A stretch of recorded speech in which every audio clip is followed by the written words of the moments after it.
So going to the Acropolis means you go somewhere very high where you can see people and they look small. You don't hear what they're saying.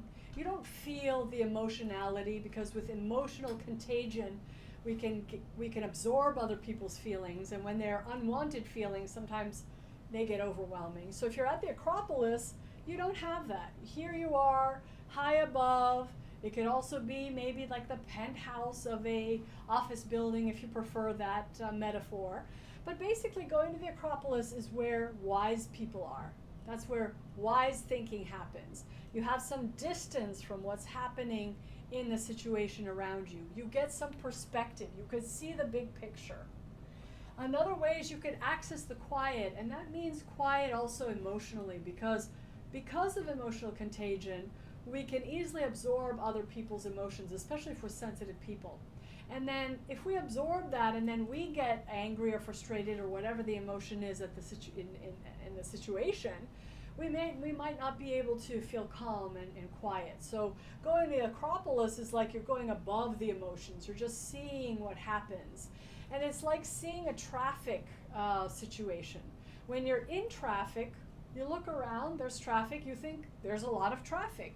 But if you look above here, you might see traffic in one street or one area of the city and not others. And then you could respond. So in a work setting, you could look above and say, are these problems happening everywhere? Is the same intensity happening everywhere? What's the right priority of responses I could take? So it gives you some perspective and quiet. You could also learn to communicate differently. So when you're on the street, so to speak, and you hear people's comments, maybe they're nasty comments, maybe they're impatient, maybe they're unfair, maybe it's talking about criticism, judgment, and blame, and everyone's at it with each other, or there's silence and nobody's communicating, or they're communicating only through email. You can then see, okay, that's not working, so take it up a bit and say, what would a wise person do? A wise person might inquire. A wise person would go toward the challenge instead of move away from it. Whatever the case, you can imagine what a wise person would do. You have that wisdom inside of you, but you could also imagine a wise person you think you respect, like Martin Luther King or Gandhi, or someone you respect, and you could imagine, or like Beethoven or Da Vinci. You could say, what would they do if you consider them wise, if you can't access your own wisdom?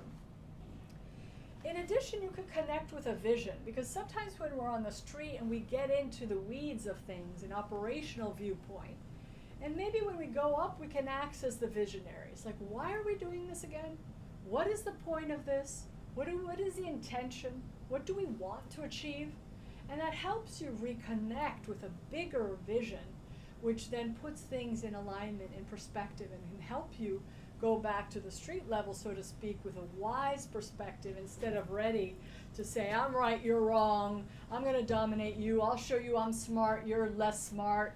And that's really happening because people are fearful of making mistakes, or fearful that things will go badly, or they feel like they want to show that they matter and that they're important, and really filling their own basic needs. But it doesn't work, right? Because we learn through the triads that everybody is right from his or her perspective. So trying to prove someone you're right and they're wrong is futile. But we spend meetings and meetings and meetings trying to do that.